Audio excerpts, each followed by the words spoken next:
कि बांग्लादेश में तारिक रहमान ने शपथ के बीच कैसे यूनुस को सबसे बड़ा झटका दे डाला। साथ ही बताऊंगा कि किस डर से मोहम्मद यूनुस के करीबी बांग्लादेश छोड़ भाग रहे हैं। और आखिर में बताऊंगा कि जाते जाते मोहम्मद यूनुस ने कैसे भारत के खिलाफ जहर उगल डाला जो बवाल कराने वाला है। अच्छा, बहुत सारे लोगों को मैं बताऊं कि इंडिया के लिए हसीना वाजिद डजंट मैटर। हसीना वाजिद की कोई वैल्यू नहीं है। वो एक चीज है जिसे आप कह लें, वो हमारे उर्दू में कहते हैं चला वो कारतूस है, उसकी कोई वैल्यू नहीं है अब इंडियंस के लिए। But Indians are using her to have a leverage. मैं आपको एक बात बताऊं, ये ऐसे ही है जैसे अमेरिकन वेनेजुएला के प्रेसिडेंट को ले गए। स्ट्रॉन्ग वर्सेस वीक जैसी कोई बात नहीं होगी, और चाहे हिंदू हो, बुद्धिस्ट हो, क्रिश्चियंस हो, कोई भी हो, उनको एक समान दर्जा मिलेगा और समान प्रोटेक्शन मिलेगा। अच्छी बात है, शुरुआत अच्छी बात है। मैं इस मुद्दे पर भी ये वेट कर रहा था कि क्या ये हिंदूज की, माइनॉरिटीज की, the weaker section of Bangladesh जो एक्चुअली में वीकर है, वो वाले वीकर नहीं जो बात बात पर आस्तीन चढ़ा लेते हैं, आंखें दिखाते हैं, कहते हैं ये मुल्क हमारे बाप का है। दरअसल बांग्लादेश में मुख्य सलाहकार मोहम्मद यूनुस ने अपने पद से इस्तीफा दे दिया है। इसके साथ ही 18 महीने से चल रही बांग्लादेश की अंतरिम सरकार का अंत हो गया है और अब तारिक रहमान ही बांग्लादेश के प्रधानमंत्री होंगे। लेकिन तारिक रहमान ने शपथ के बीच पाकिस्तान से करीबी बढ़ाने वाले यूनुस को बहुत बड़ा झटका दे दिया है। दरअसल तारिक रहमान की पार्टी बीएनपी के सांसदों ने संसद सदस्य के रूप में शपथ तो ली, लेकिन सुधार परिषद की सदस्यता यानी कि रिफॉर्म काउंसिल की शपथ से इनकार कर दिया। बीएनपी के इस कदम को मोहम्मद यूनुस के नेतृत्व वाली अंतरिम सरकार के संविधान बदलने के एजेंडे को बड़ा झटका माना जा रहा है, यानी कि यूनुस के जुलाई चार्टर को लागू करने वाले एजेंडे नाकाम हो गए। जय हिंद दोस्तों, जहां एक तरफ बीएनपी ने नरेंद्र मोदी जी को इनवाइट किया था, नरेंद्र मोदी जी नहीं जा पाए सम रीजन की। भारत में एआई समिट चल रहा है और भारत में खुद 200 देशों से ज्यादा जो है वो राष्ट्राध्यक्ष आए हुए हैं। तो ऐसे में नरेंद्र मोदी जी बिजी हैं, भारत के यूनियन मिनिस्टर अटेंड करने गए हैं। लेकिन एक सेकंड बात कि जो जमाते इस्लामी के द्वारा और जो मोहम्मद यूनुस के द्वारा एक न्यू रिफॉर्म करके कानून बनाए गए थे, वो कानून को मानने से इनकार कर दिया बीएनपी के जो सांसद है उन्होंने। और उन्होंने बांग्लादेश में जैसे पहले से कानून चल रहा है वही वाला जो संविधान है वही चलेगा। फॉर एग्जांपल जैसे बांग्लादेश को मुस्लिम राष्ट्र घोषित करने की बात की थी मोहम्मद यूनुस ने, वो नहीं होगा। और भी जो रिफॉर्म्स के नाम पे स्टूडेंट और जिहादियों ने, पाकिस्तानी एजेंट और सीआईए एजेंट्स ने सड़कों पे तोड़फोड़ मचाई, जो शर्तें रखी वो सारी नहीं मानी जाएंगी। जो पहले था बांग्लादेश में वैसे ही चलेगा। दूसरी चीज, मोहम्मद यूनुस ने भारत को लेके जो स्टेटमेंट्स दिए वो सबको जो है बीएनपी ने खारिज कर दिया। बीएनपी ने कहा जो गवर्नमेंट है वो ऐसे किसी भी अराजक तत्व भारत के साथ ऐसे भी किसी डिस्प्यूट में नहीं पड़ना चाहती है। वो भारत के साथ फर्दर जो है वो जैसे प्री था, पहले अच्छे रिश्ते थे, वैसे जो है मिलके भारत के साथ काम करना चाहते हैं। ये बेसिकली कहना है इनका बीएनपी का, यानी जो तारिक रहमान साहब। ये सारी चीजें पाकिस्तान को अच्छी नहीं लग रही। ऊपर से पाकिस्तान को बुलाया भी नहीं गया शपथ ग्रहण समारोह में। तो पाकिस्तानियों को बहुत बड़ा सेटबैक लगा है। ये इस समय पाकिस्तानी बात नहीं कर रहे। जो नजम सेठी और पता नहीं कौन कौन से एक्सपर्ट जो है बैठ के टीवी चैनल्स पे बात करते थे ना, जी पाकिस्तान बांग्लादेश में जीत गया, हॉस्टाइल रिश्ते हो गए भारत बांग्लादेश के, अब तो जी चुनाव में जमाते इस्लामी, ये सब बातें करना पाकिस्तानियों ने बंद कर दिया है। जस्ट बिकॉज कि भारत जो है वो एडवांटेजेस पोजीशन में है बीएनपी के आने के बाद। और वेनेजुएलियंस कुछ नहीं कर सके।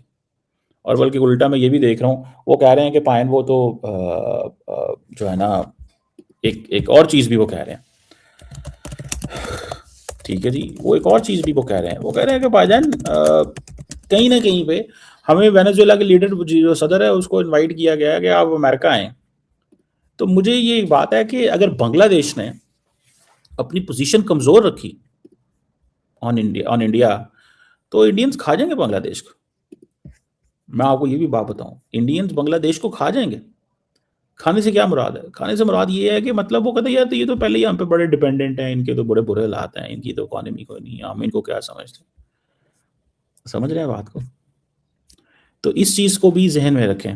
The Indians will never like और दे वोंट लाइक कि उनकी ये जो सोच है या जो अप्रोच है उसमें वो उनको अंडरमाइन किया जाए।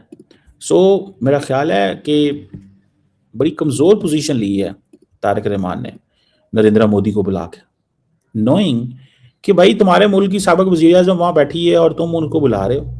मतलब आप लोग तो खड़े ही नहीं हो सकते यार, आप लोग तो अपना पॉइंट ऑफ व्यू ही नहीं दे सकते, आप लोगों की तो बात ही कोई नहीं है।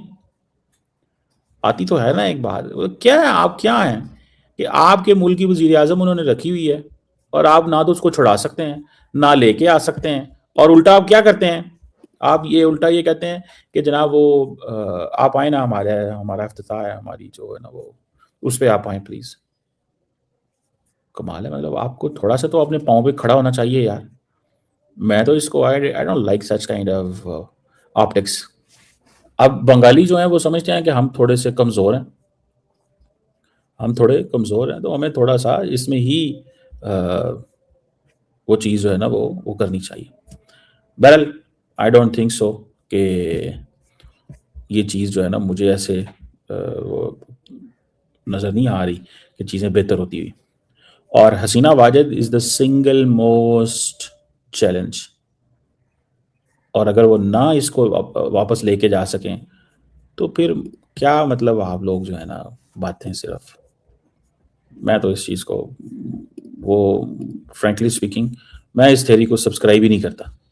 ये लोग जो ये आप अपनी पोजीशन ऑफ स्ट्रेंथ से खेलें ना, आपकी पोजीशन ऑफ स्ट्रेंथ क्या है, आपकी पोजीशन ऑफ स्ट्रेंथ क्या है, आपकी पोजीशन ऑफ स्ट्रेंथ यही है कि आप बात भी नहीं कर सकते। इनको चाहिए था पहले दिन ही तगड़ा स्टेटमेंट जारी करते इंडियंस बंगालियों को, इन्होंने पहले दिन ही उन्होंने फ़ोन कर लिया, इन्होंने इनवाइट कर लिया, उसके बाद गेम ख़त्म।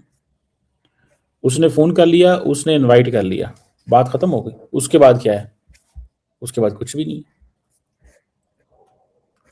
सो आई डू सी दिस कि जो गवर्नमेंट है इंडिया की वो समझते हैं कि हमारे पास एक बहुत बड़ी लेवरेज है इनके ऊपर, we do have a leverage and we want to use this leverage, we want to use this as a leverage. हमें इस लेवरेज को रखना है कहीं ना कहीं। और ये आप देख लें कि कैसे वो और किधर वो और किस तरह जो है ना वो सब चला रहे हैं। और हसीना वाजिद को वो वाले वीक नहीं, वो वीक मुझे आज तक समझ में नहीं आए। बांग्लादेश के हिंदुओं की बात कर रहा हूं जो वाकई अपनी भाषा से, अपनी चीज से, अपने कंडक्ट से वीक नजर आते हैं। तो उनके लिए जो इन्होंने बोला है, तारिक रहमान ने अच्छी बात है जो बोला है, और इस चीज को अप्रिशिएट करना चाहिए। बिल्कुल फिर से वही बात दोहरा दूं कि 2001 से लेकर 2006 तक जो इनका कार्यकाल रहा था उसमें हिंदूज के अगेंस्ट काफी एट्रोसिटीज हुई थी, और साथ ही साथ आतंक को लेके, नॉर्थ ईस्ट को लेके बहुत सा हथियार बांग्लादेश से नॉर्थ ईस्ट पहुंचा था। पर एक हम आज बेनिफिट ऑफ डाउट डिप्लोमेसी और जियोपॉलिटिक्स को देखते हुए ये दे सकते हैं कि उस टाइम 2001 से 2006 में ये जमात के साथ थे और इस टाइम ये जमात के साथ नहीं है, पहली चीज। दूसरी चीज अब जो सामने निकल के आ रही है कि जो वहां पर यूथ, युवा, छात्र क्रांति हुई थी उसमें बहुत से व्यक्तित्व ऐसे थे या ऐसे बयानबाजी ऐसी हो रही थी जो सीधे सीधे एंटी इंडिया थी। वो एक रिएक्शन में हो रही थी कि शेख हसीना भारत में आकर टिक गई थी, भारत ने उनको पनाह दे दी थी, वो एक अलग बात है, लेकिन धरातल पर वो एंटी इंडिया रेटोरिक देखने को मिलता था। तो जो ये नेशनल सिटीजन पार्टी थी बांग्लादेश की, जो वहां पर क्रांतिकारी युवाओं ने बनाई थी, उसका तो वाकई बहुत बुरा हाल हुआ है बांग्लादेश के चुनाव में। जमात ने तो फिर भी सांस ले लिया है, जैसा मैंने इसके पहले आप लोगों को बताया था। यानी बांग्लादेश के चुनाव में जेन जी का जो एक पूरा माइंडसेट था कि हमारा इतने सीट्स जीत के आएंगे, इंटरिम गवर्नमेंट में आपने देखा था यूनुस के दाएं बाएं जेन जी के ही लोग खड़े होते थे, वो सफाया हो गया है। अब वो सफाया भाई कैसे हुआ है? एक पॉलिटिकल एक्यूमेन से हुआ है तारिक रहमान के। तारिक रहमान को ये नजर आने लगा था कि भाई ये जेन जी आगे जाकर जैसी यूनुस के लिए मुसीबत बनी है, मेरे लिए भी मुसीबत बन सकती है। अब ये बातें धीरे धीरे जब इस इलेक्शंस के बारे में राइट अप और एक्सपर्ट्स ओपिनियन लोकल लोगों के, वहां पर लोकल जर्नलिस्ट के आने शुरू होंगे तो ये बात सामने आएगी। लेकिन हां, इतना तय है कि जेन जी का वहां पर सफाया हो गया है। अगला डेवलपमेंट यह है कि नरेंद्र मोदी